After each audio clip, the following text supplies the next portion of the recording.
Welcome back to Valley News Now. Adam Shelfer with Devin Fry. Devin, checking the score with you.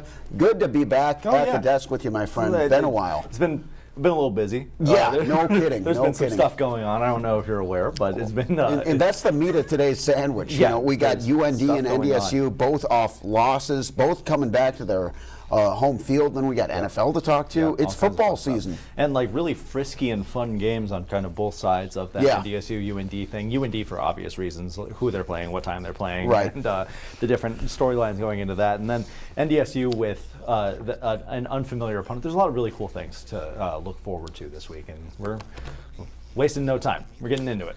Absolutely. I mean, well, let me just ask you from a game coverer. You know, how fun was that? What was that experience like to be able to? Yeah. Oh, it was a blast, obviously, and like I, as a journalist, just kind of being there to take in the game experience as a whole.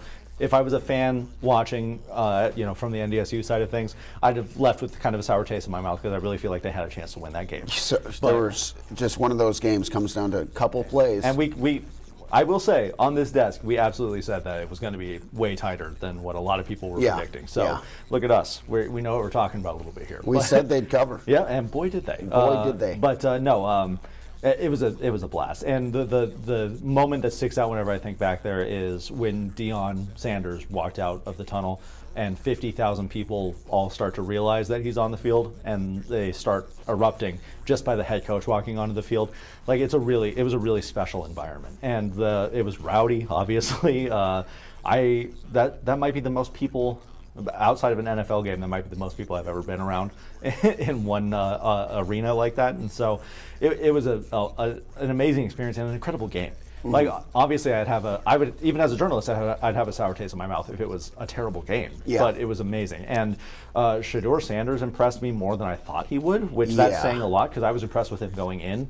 And Coach Polisek kind of opened my eyes to it before the game, talking about how good of a drop-back passer he truly is. He gets a lot of talk about how he is as an athlete. He's one of the best drop-back passers I've ever seen in person. I think just the way he can escape and throw when he's in just tremendous duress, and put it on the money. And then Travis Hunter.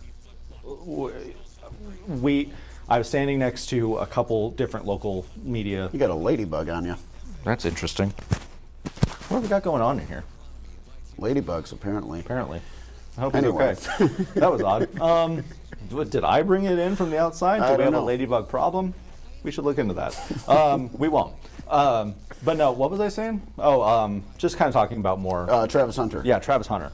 I was standing next to a couple of local media guys there. He makes that catch in the end zone with a player draped all over him. Unreal grab. An unreal catch. And we looked at each other and said at the same time, what do you do? Like, there's nothing more you can do to stop this man. And he made the catch anyway. Another catch that isn't getting talked about enough, he bent backwards completely to snag like a 10-yard gain over the middle of the field at the end of the first half, I think. So watching him in person was unreal. And then Cam Miller really impressed me. Cam has steadily gotten better every year we've covered him. I remember I was at his first ever start. Yep. And wow, he's come a long way. And it's not even like he had the raw talent from the get-go. It's more of like how he's able to read defenses, how he's able to escape from things, the looks that he knows he wants now. Like he knows what he's looking for. And his arm's gotten stronger progressively every year. He can make throws just that he couldn't before. Right, and for North Dakota State to come up, like obviously falling 4 yards short of upsetting a Big Four team, or a Power Four team, it hurts. Yeah. But Cam almost got the ball there. And it's almost one of those like glass half full, half empty kind of things, because like, hey, the bad news is they lost. The good news is, here's the thing. They were 10-point dogs. No one's expecting them to win that game. I think the only people in the United States of America who truly understood that NDSU could win that game were the Dakotas. Right. And not just North Dakota, but South Dakota knows how dangerous. And they were, they were saying it. They were saying it very loudly, like, hey, no, this could, like, North Dakota State absolutely said. My favorite was, the outsiders that came into my social media during the past week. I will say, I miss the Colorado engagement on Twitter. Oh, yeah, you're going crazy. I really miss those likes at this point. So if they could play another Power 4 team, that'd be great. But and they would ask me, the question was, does North Dakota State have a chance? And I was like, yeah, I think they're going to win. They have a chance. and so it's cool to see. And they they didn't average this. The peak viewership for that game was 5.5 million viewers. And I think that's so good for NDSU as a program. Yeah, for recruiting. Yeah, exactly. And North Dakota State hasn't been able to get those FBS teams because FBS teams aren't scheduling an FCS team that's going to beat them. If there's some kids out there who are considering, okay, NDSU or going to play at the FBS level, and they watch that game and they say, oh, this program's actually extremely cool. Right, yeah. Because that's what it is, it's coolness. Yes. And they looked cool. Yeah. They lost the game, but it's almost like a lot of the casual viewers, and a lot of the thing about Deion Sanders, he's polarizing. Right. The people who didn't want to root for Colorado probably really had a fun team to root for in NDSU. And I will say, judging by what we've seen post-game from Deion, he might be the biggest North Dakota State fan out there now. He has been singing their praises since before the game, and now after the game as well. We saw footage on social media. He had a team meeting where he was pointing out that 9 different North Dakota State players were at the ball making a tackle, and that's what makes them champions. And he said this is why this team it has won so many championships. It's hereditary. They pass it down to the next group of players. And he asked his players, what are you passing down? He's telling his players to be more like North Dakota State. It's a formula. It's huge. It's huge. And so I know Coach Polisek was very quick, and Cam Miller and Braylon Henderson were all very quick to shut down any form of moral victories. And they have to. Absolutely. But that's what we're here for. And I will say from the outside looking in, there's a massive moral victory for being at that stage even and playing as tight as they did. I think it's going to help recruiting a ton.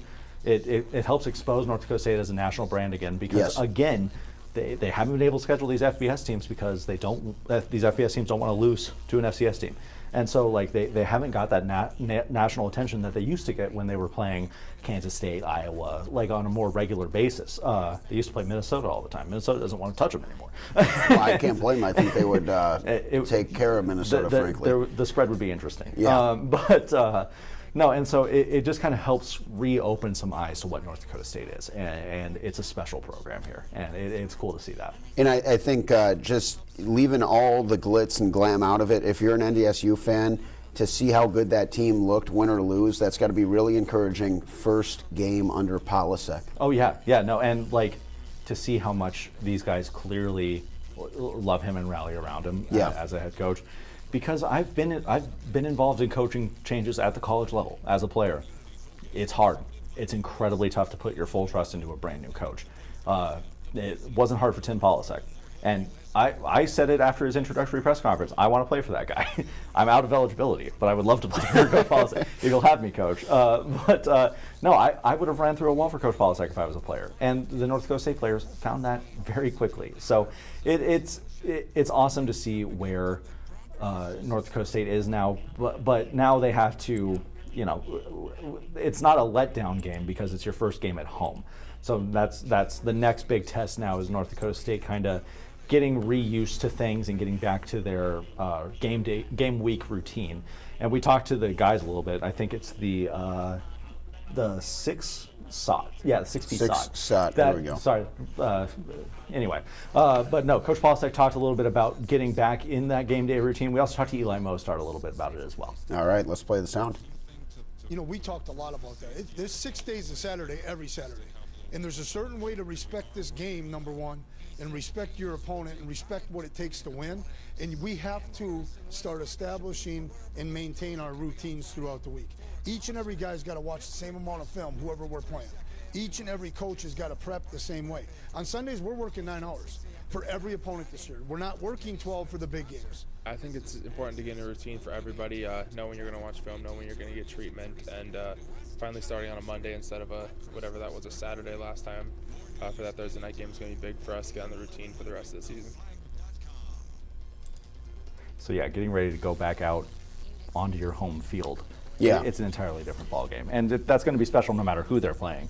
and they're playing Tennessee State for the first time ever. So that's another fun aspect of it. And that's a fun, you got Eddie George coming to town. Yeah, this has to be, I don't know if this is a first for North Dakota State, but 2 NFL legends as head coach of the opposite team, one right after another. If you're a late 90s football guy, or even a mid-90s football guy, you're like, it's been a huge week. Dion. It's been a huge couple of weeks for me. Yeah, They were like, "Would you like to join the press conferences?" I'm like, "Yes." I'm not going to ask anything, but I just want to talk to. I want to say I talked to Eddie George today. Yeah, but absolutely. No, and obviously the players aren't looking at who's the coach on the other side of the program. Yeah. But it's cool for us as people covering the team. It's cool for fans that they're playing they're playing against Deion Sanders' team. They're playing against Eddie George's team. And also, how cool is this for a time for college football right now with these legendary players kind of making their way to the college level? But Tennessee State also, they came off a really big win to open up their season. They played Mississippi Valley State.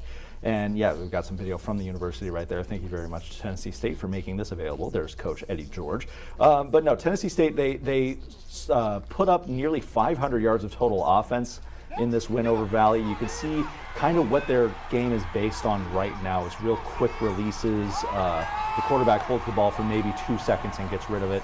And then the receivers just have to make one guy miss, and then there they go. So that's what the misdirection of the RPOs provides, and what that kind of aspect of the offense does for you. It just creates these mismatches and these big opportunities for the receivers. Their quarterback, Draylon Ellis, he threw for a little over 350 yards. A lot of that yardage came from big plays after the catch like this. You just make one guy miss, and that's all you have to do. And so that's what North Dakota State's going to have to avoid. And we did talk to them as well about how to combat that kind of quick play, and also how different it is from Colorado. It comes down to Let's get that one pulled up here. Gap control. Number one, can you make them one-dimensional, right? Because then all of a sudden you could free up a pause player or an overhang player to hang in there a little bit longer. So I think a lot of that has to do with, how our defensive front does and our linebackers. Because the more you got to adjust or add to the box, the more one-on-one situations become more prevalent. I think when they get those plays, it'll be very important that we tackle the ball to the ground as soon as possible. One thing I really like about Polasek in the press conference is he takes football talk and he makes it where you can just understand it even if you're a more casual fan. Right, yeah, and he knows, he can't just say what the coach speak is. And because, that the concepts and stuff, they're also different program to program. Well, even like a sports journalist, like you can cover football for years and years, but you're not going to understand it like someone who, played in the NFL or played college. Exactly. And so like my favorite thing about Coach Polasek's press conferences is how intense every answer is. Yeah. No matter what the subject matter is. Yeah. Like, what do you think about the color of the Gatorade in the game last week, Coach? And he'll give It's the color of blood. That's what they're going to be doing is bleeding. He'll give you an answer. And I have very much appreciated having Coach Polasek in there for He it. never actually said that. That was me riffing. He didn't. Yet. But we'll give him some time. But no. And so, once again, on defense, they live and die by the front seven. And that's what it's going to come down to for North Dakota State this time around, especially when it comes to trying to hurry the quarterback when he's trying to get rid of the ball in 2 seconds. The defensive line had a heck of a game against Colorado, and so we'll have to see what happens there. And then defensively, Tennessee State also has a very good front seven. And it's kind of a mirror situation on the defensive side of things. And so Cam gets to go up against a team in practice that has a really good front seven every day, and so we'll see if he's able to replicate some of the success he had against Colorado when they opened things up on their home field on Saturday. They're changing some things for the game day experience as well. Coach Polasek said he wasn't a big fan of the helmet, so I think the helmet run is gone. Okay. Really? Yeah, I think so. He said in the press conference, he was like, I'll be the first one to admit, I don't like the helmet. And so they are doing a thing now at noon. The players are going to walk down Albrecht Boulevard into the Fargo Dome through the tailgate that's lot. cool. So that'll be really fun to experience as well. So a lot of fun things to look forward to in the Fargo Dome. And of course, there's a college football game. What more could you ask for? Yeah. Nothing. it should be a good one. Yeah. It should be a good one. Yeah, and this is a rare home and home that they have set up here. So Tennessee State comes here this year. Next year they're going to play Tennessee State down in Nissan Stadium in Nashville where the Titans play. And so that's it's an interesting kind of. I don't see that very often at the FCS level for non-conference play. Yeah, for non-con. And so these non-conference games, they're huge for the Colorado game. Obviously, big, emotional. You have to stop some of the top players in the country. Then these next two non-conference games are going to be huge, getting ready for Valley play. And Valley play, as we know, kind of a big deal. It's a gauntlet. Oh yeah, and I feel like the Valley got even scarier. It's very deep. It's very deep this year. South Dakota's very good. South Dakota is good. extremely South Dakota good. State's very good. Yeah. And so Big Sky's also very good this year too. I can't wait for the playoffs. That being said, it's time for week 2. But literally. Speaking of gauntlets, UND they continue theirs. They came off of a matchup against Iowa State. They fared pretty well. I was actually really impressed with how UND did against their Big 12 foes. I think they were like 30-point dogs, and the final score ended up being like 21-3. So Simon Romfo looked crisp. Fun fact, that was Simon Romfo's first loss at any level.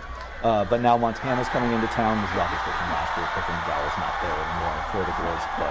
But this is their first meeting since 2018 between UND and Montana. Montana, of course, the national runners-up last year, eliminated North Dakota State in the semifinals, and so now UND gets ready for another big test. And we talked to the players and Coach Bubba Schweiger just about that opening slate of games and how tough it is to go from Iowa State to the second best, going off of results last year, team in the country, Montana.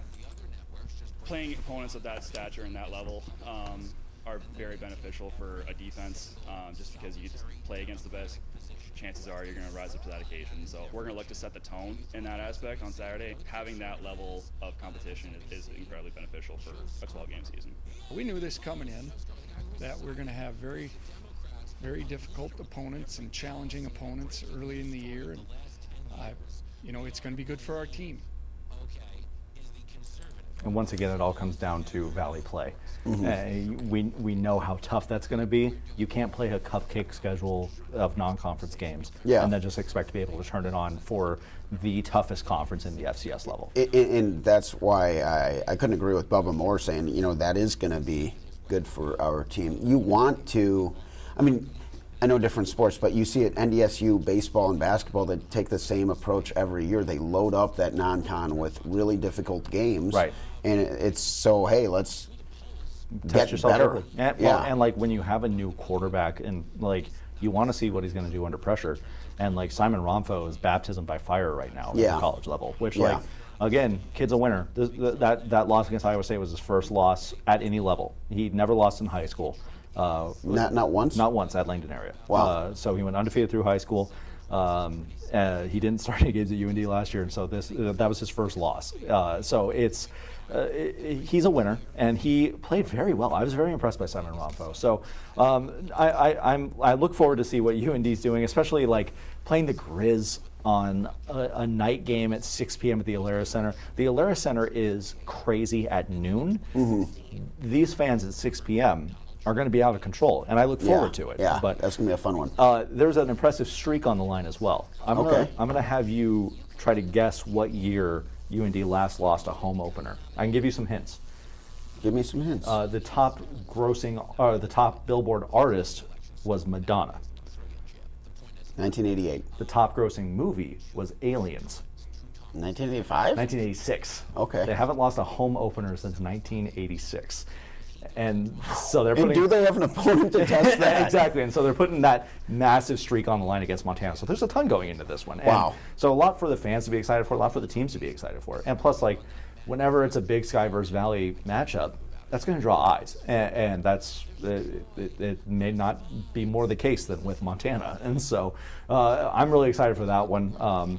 Two really exciting games to look forward to. And of course, there's more. There's high school football this week. Yeah. We got a state championship rematch between Shanley and Minot here in town. At the college level, MSUM opens their season today at Nemzek Field. Concordia also plays on Saturday at Nemzek Field. They Jake Christensen Stadium still had some construction going on Okay. on the track, so they had to move that to Nemzek. So Concordia back in action, MSUM back in action, our high school teams back in action, all of our NAIA teams are playing, and now these two big Division I games. And these shows are just going to get crazier and crazier as the fall goes on. Get ready, folks. Got a little bit of time left. Let's jump into our NFL picks. Let's do it. Just, for week 1, what a way fun. to start. Let's just kind of go down the line. Devin, who do you got? You got Baltimore at Kansas City tonight. On NBC tonight, stay tuned, on KVOY. I'm going to go with Kansas City. And I have Kansas City picked to win as many games until proven otherwise. You know what I mean? I still think they are the team to beat. Baltimore is good and has gotten better. Kansas City just tends to win these type of spotlight games, if that makes sense. If this was a Sunday at noon, I'd probably pick Baltimore. Okay. But these kind of all eyes on you games, Patrick Mahomes thrives in those. And Yeah. so I'm rolling with Kansas City. I see remember your last year, Kansas City lost that first game to Detroit.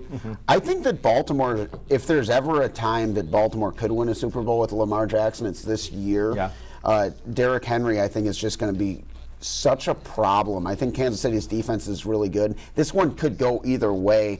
As you can see, my sheet here is for a confidence pool, and so this one's at a 2, the second lowest confidence.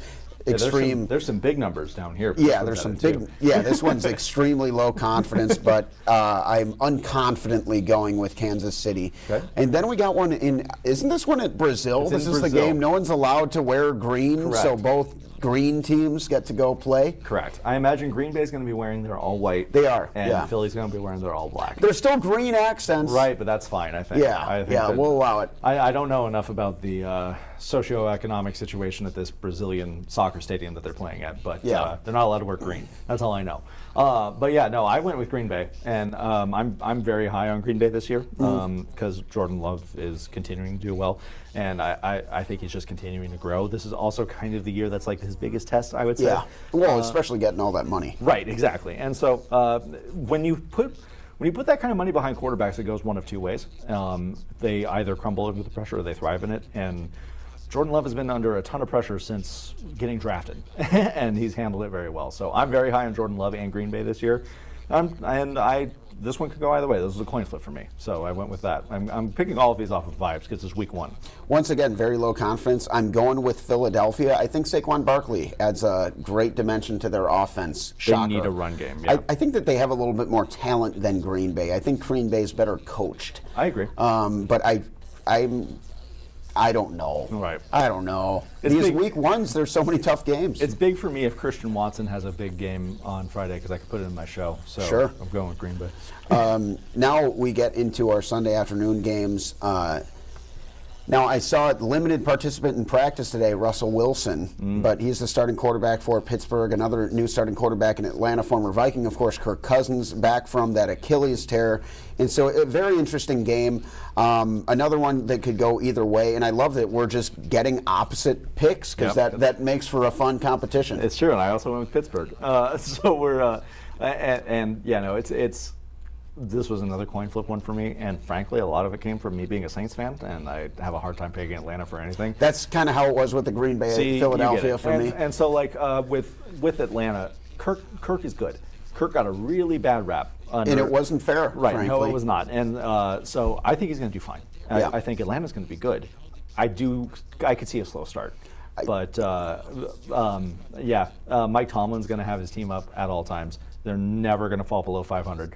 I feel like those Tomlin teams get better as the year goes on. I Yes. feel like Atlanta's Yeah. just got more talent on the roster. It would be big for all of my fantasy teams if Kyle Pitts has a big year. Okay. So I continue to pick him every year, thinking that this will be the one. I do think this is the one. This is the one. Locking it in. All right, we got Buffalo hosting Arizona. On the same page. We're going Buffalo. What more analysis do you Come need? on. Buffalo is a better Yeah. team than Arizona. Who do you have? Chicago, Tennessee. Chicago. Yeah, you gotta go. Do you know what it is? I Caleb finished- Williams? No, also that. Fight on. I finished Hard Knocks today. Okay. Yeah. Enjoying it? I'm high on the Bears right now. So, Ooh. however, I'm high on like 3 teams in the NFC North. Okay. Yeah, it's for So, real. I for mean, real. I went with the Bears as well. I think we're gonna, no matter what interchangeable, we're gonna have an NFC North Yes, I agree. Yeah. And it could be any of those. It could be the championship. It could be any of those 3 teams. Yeah. Not Yeah, the fourth, one of no those offense. teams will make it to the championship in I the agree. NFC. I agree. Bengals, I think that's my lock. Consensus. Taking care of the Patriots, who are just not good. They look like a mess right now. Yeah, the Patriots, really bad situation over there. Maybe the worst team in the NFL. And a really bad handling of the quarterback situation with Yeah. because I know fans want Drake May to get out there right away. If Drake May's not ready, let him go behind arguably the best backup turn starter that we've ever seen in Jacoby Brissett. Yeah. He's the perfect guy to learn behind for a little bit. Get frustrated in 4 or 5 games and then put your rookie quarterback in. But for now, let Jacoby Brissett start. But then We got a Patriots fan over here with the Anyway, live studio audience. Anyway, Bengals. We're going Bengals with confidence. I'm going Houston with confidence too. I think that the Colts are going to be a good team. I think the Houston Oilers. I almost just said, wow. The Houston Texans, I think, are a legit Super Bowl team. I hope the Houston contender. Oilers. I hope the Houston Oilers do well as well. Yeah, and that's the Tennessee Titans, who will have already lost to Chicago. Jacksonville visiting Miami in a battle of Floridians. The greatest show on surf, going with Miami. Okay. I love that. I didn't make it up. I went with Jacksonville here. I feel like Jacksonville is kind of like the hate went too far. Yeah. The super high expectations for Trevor Lawrence, and he's just been good. People wanted great, and now they think he's bad. Right. And that's not really fair or how it works. He's going to be a top 15, maybe top 10 quarterback. He's going to be solid. I like the weapons better they surrounded him with this year. I wonder if Miami comes in a little bit on their high horse this year, but this was a tough one to pick. It was almost a coin flip. I went Jacksonville. I've really liked the confidence from Tua in every soundbite I've heard from him in the offseason, so I can see him turning up this year. We got your New Orleans Saints. I'm going to be honest. I won't pick the Saints to win very many games this year. This is one you do with no hesitation. They're playing the Carolina Panthers. Lock it in. New Orleans Saints. Is there a worse team in the NFL besides the Patriots, of course, than the New York Giants? Maybe the Cardinals. Ooh, I kind of think the Cardinals are going to be okay. We'll see. But no, the Giants are going to be Giants are so bad. And I think the Vikings, unfortunately, Vikings fans, I think they're the worst team in the NFC North this year. And that could still be 7 wins. Right, I was going to say that's like a 500 team, but no, I think Minnesota's got the Giants as well. Raiders at Chargers. This is a coin flip. I don't remember which one I said for this one, which is bad. You said Chargers. I did say Chargers? Yep. Sure. Yep. I said Raiders. All right, represent. Denver at Seattle. Bo Nix against Geno. I went with Denver. I think Seattle's kind of a mess that hasn't gotten a lot of attention this year.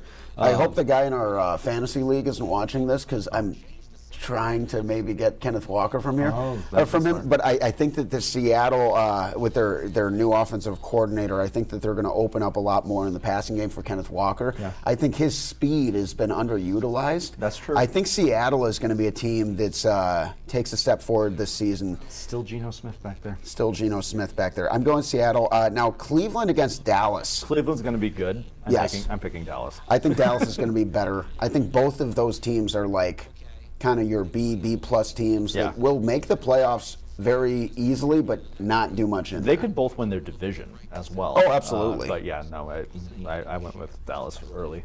No real reason. Tampa Bay hosting Washington. I went with the Commies on this one. I went with the Commanders. Okay. I really didn't have much of a justification besides the fact I don't think Tampa Bay got much better in the offseason.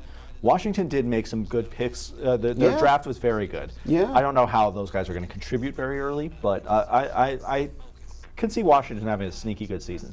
I do not think. I think Jaden Daniels is going to be really good. Mm-hmm. I don't think he's good enough to beat Tampa Bay's defense week 1. I also think Baker Mayfield, he was very late to the party. Yeah. But I think at this point, we have to start giving this guy his flowers or considering it. He's a really good quarterback. He also found a system that believes in him and is letting him play his way. So that's huge. I think he's going to lead the Bucs to a promising season. I don't know how good we'll see.